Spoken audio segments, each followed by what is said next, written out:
Now, Michael Sheen, you are British, you're adorable, you flew here in a magic teapot, you are sleeping under a magic dandelion leaf somewhere in the city, but you've done other intensive special effects movies where you're in basically fake environments and having to make it seem very real. Was this more or less intense than the others? And also, talk about your character. You and Olivia sort of share maybe a bit of ambiguity in your characters that you don't quite know where they stand, so... First of all, the jinkies there's a lot of you here. Wow! And also, I thought everyone was supposed to dress up as a character when they came, so I came as Jeff Bridges, and he shaved his beard off. What's going on? I've got used to living in a sort of slightly false reality because I live in LA now, so that helped. And also, I'd like to correct something. It's actually a 4D film because Jeff Bridges brings an extra dimension of awesomeness to the film. Yeah. 4D film, and I believe the 27-year gap between the two films. I think for Michael Douglas in Wall Street 1 and Wall Street 2, there was a 230-year gap. So I think that's the edge of it. That's interesting. Oh, I didn't know that. Oh, that's cool. Yeah. But yeah, in terms of playing like in sort of the environment, the sort of creative fantasy environment, this, without doubt, you know, beats everything else for me. In fact, coming down in the car yesterday, I had the schedule for the whole thing here, and just seeing the Tron logo at the top of it made me go, I'm in Tron! I'm in Tron! No! Because when I first saw the film, when I was like 11, it had a massive effect on me. So to end up here with these guys is just amazing. Wow. Wow. All right, well then, with that in mind, let us go, of course, to Tron himself. Mr. Bruce Boxleitner, just like, I mean, 27 years. How did you feel when the phone rings and like, hey, we're doing Tron Legacy, we need Tron back? Did you like, was your suit in the garage? Did you like go get into it, or like what did you do? Well, I instantly threw my walker into the corner. I felt like the old Tron again. I was absolutely thrilled when I did get that phone call. To revisit a character 27 years later is quite amazing. You don't get to do it very often. And to see where they went with Alan and the rest of the characters. So, you know, I've been living in science fiction for a while now, so I know this CGI stuff pretty well, having had a space station for 5 years. So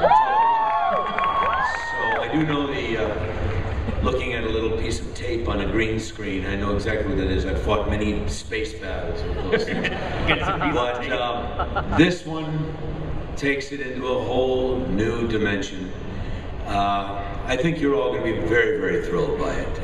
I am.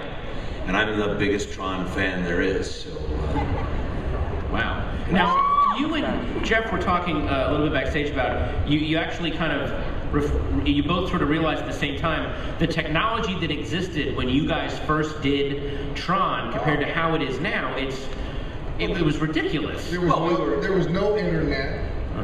Our phones we carried around in big suitcases. Completely different world. And now, but looking back in those days, the same thing attracted me to the original as Tron Legacy, and that is getting a chance to, you know, play around with all of the technology that is, you know, cutting edge. Yeah. And of course, the technology that's used in this Tron makes the old one look like a, you know, old black and white TV show. I mean, this is pretty spectacular. I mean, we had spandex tights and a hockey helmet. And don't forget And we threw frisbees. Now they have these. Don't forget our dance belts. And the immortal dance belt. The fans out there are going to want to get first male thong. They're available. The Tron dance belt. Available in a booth just outside here. A reproduction for sale outside, but it's like a thong for men. Yeah. It has to feel weird knowing that the original Tron stand-up video game, everyone in this room has in their pocket right now 100 times the computing power of something that you guys used to go, this is amazing, there's like 3 games on this one game, what's going to happen next? And now everyone can basically outdo that just with one click of the button. That's so odd. Well, I feel like we had, in a way, at least movie-wise, the technology. We were there at sort of the groundbreaking of this. Stephen Lisberger certainly attested to that. I feel like sort of the pioneering spirit of it all. Well, now we get to the Godfather, the mastermind, the master control unit of Tron, Mr. Stephen Lisberger. This is the master of the grid right there, basically. Did you ever see this day coming? Did you ever envision you'd be sitting here? It proves to me that some things, good things, take a really, really long time to happen.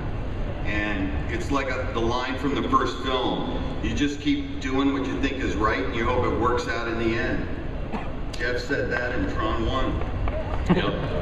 Now, were there things that you had envisioned for the first Tron that they did not have the technology to do that now they're doing? Like, were there things that you had that just were beyond the technology, or? No matter how good the technology is, the artists, the creative people find a way to spend 105% of it. So in a strange way, it feels similar to the first film.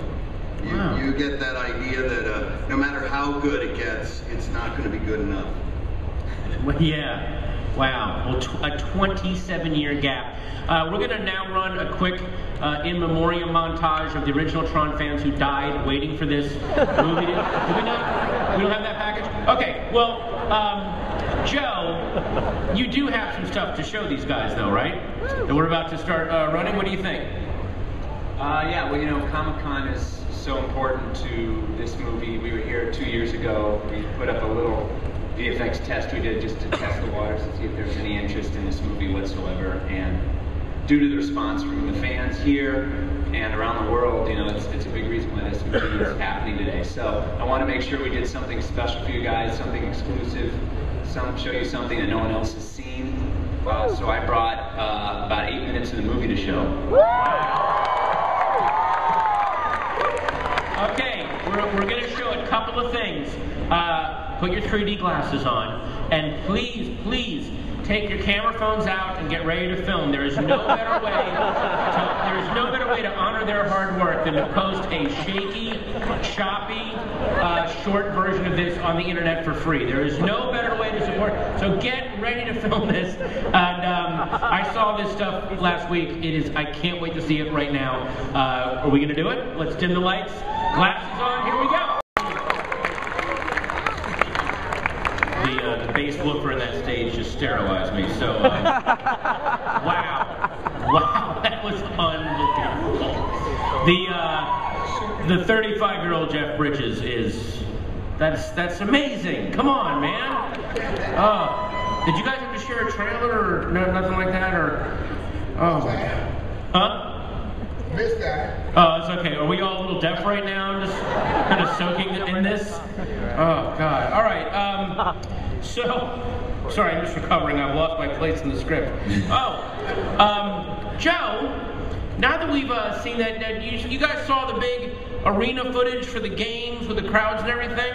All right, well, we're going to do something pretty unique right now. I'm going to let Joe explain this to you, but essentially, all of you are about to be in this movie. And I'm going to let Joe explain this. Go ahead. Yeah, we're going to try something. This might be crazy, but I thought it was worth giving a shot. I think this is the first time this has ever been tried. We actually have technicians from Skywalker Sound all throughout the audience, and we're going to do some crowd recording. And if you guys do a great job, you're actually going to be in Tron Legacy in December. That's awesome. So what I need you to do is I can't speak a lot while we're recording this because every word's being recorded, but I need you to follow the instructions on the screen very closely. It's probably 4 or 5 minutes. Just follow it as close as you can. When it says be silent, no whistling. Just follow the instructions. Try to follow the bouncing ball type thing, and do it with a lot of energy. The better you do this, the better chance we're going to put this in the movie. So with that, let's roll the tape. I'm just gonna now direct you directly. So we're gonna try to set a Guinness Book World Record here of most people directed at once. Okay, so what I need you to do is just give me the biggest cheer you can as soon as I lift my hands up, okay? And when I bring them down, I want you to go silent, okay? Ready?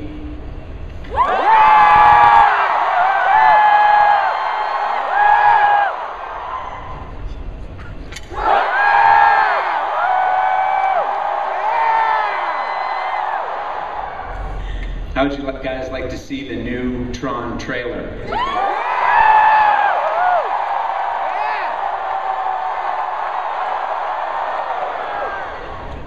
We're not going to show it to you.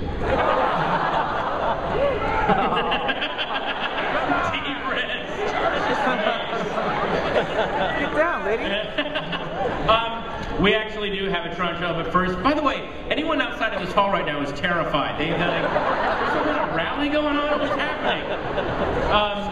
So we're going to take a few questions from the audience first, and then we are going to show you the brand new Tron trailer. So, oh, there we go. First question right there. Hi. Why did you decide to choose Daft Punk to create the music for Tron, and why do you think the music style fits in? Well, you know, you just look at those guys, and it seems like a pretty good fit. You know, actually, they are huge Tron fans.